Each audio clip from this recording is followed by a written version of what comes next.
Budget 2026, un budget de transition ou de survie politique. Jean-Pierre Akoit Belikpo. Troisième voie alternative pour le peuple togolais, TVAT. Le gouvernement de Faure Gnassingbé présente le projet de budget 2026 comme un tournant majeur. Mobilisation accrue des ressources internes, réduction des dépenses de fonctionnement, budget de transition orienté vers l'achèvement des projets de la feuille de route gouvernementale. Sur le papier, le discours est cadré, sérieux, presque rassurant.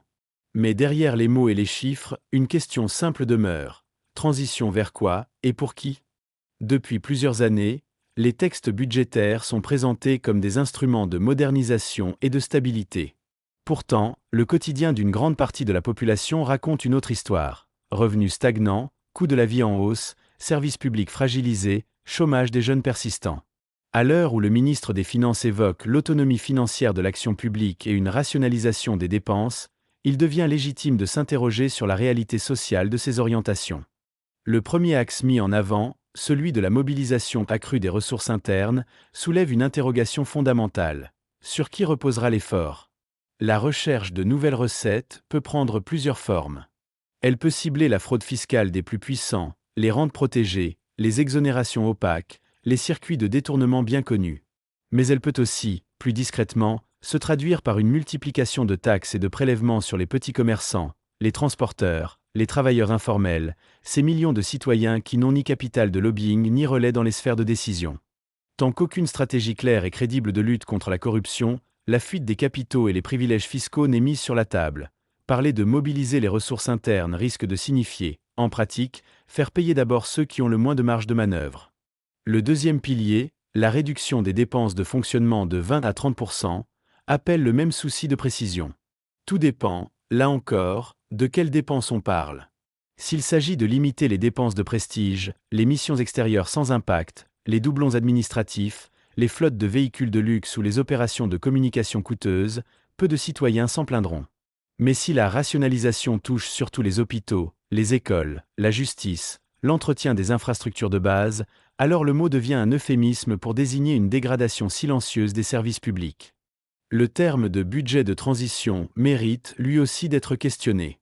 Il pourrait renvoyer à une véritable transition, celle qui prépare un changement de modèle, un nouvel équilibre entre l'État et la société, une refonte des priorités au bénéfice de la majorité.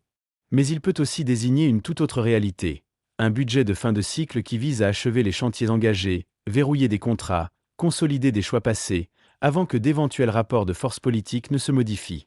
Sans transparence détaillée sur la liste des projets à achever, leurs coûts, leurs bénéficiaires réels, leurs modalités de passation, le risque est de voir le mot transition utilisé comme une formule rassurante, là où il s'agit surtout de prolonger et de sécuriser un modèle existant.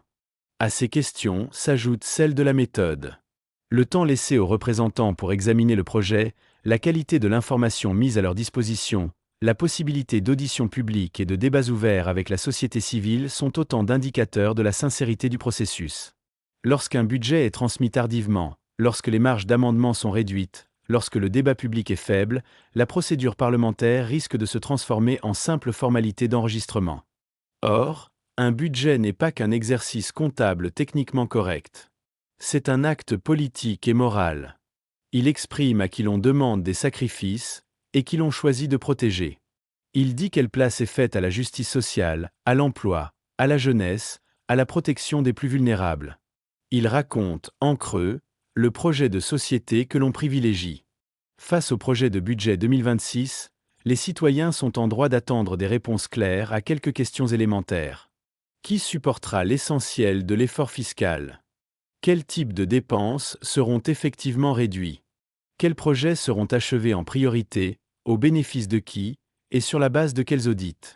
Quelle part est réellement consacrée à la lutte contre la vie chère, à l'emploi des jeunes, à la protection sociale de base ? Quel bilan honnête est fait de l'exécution du budget 2025 ? Plus qu'un texte réservé aux initiés, le budget devrait devenir un objet de débat citoyen, accessible, compréhensible, discuté. Car là où va l'argent public, là se dessine le visage du Togo de demain. En attendant que les discours officiels poursuivent leur tournée des institutions, il appartient à chacun, citoyen, élu, organisation, médias de ne pas perdre de vue l'essentiel. Interroger, demander des comptes, exiger de la clarté.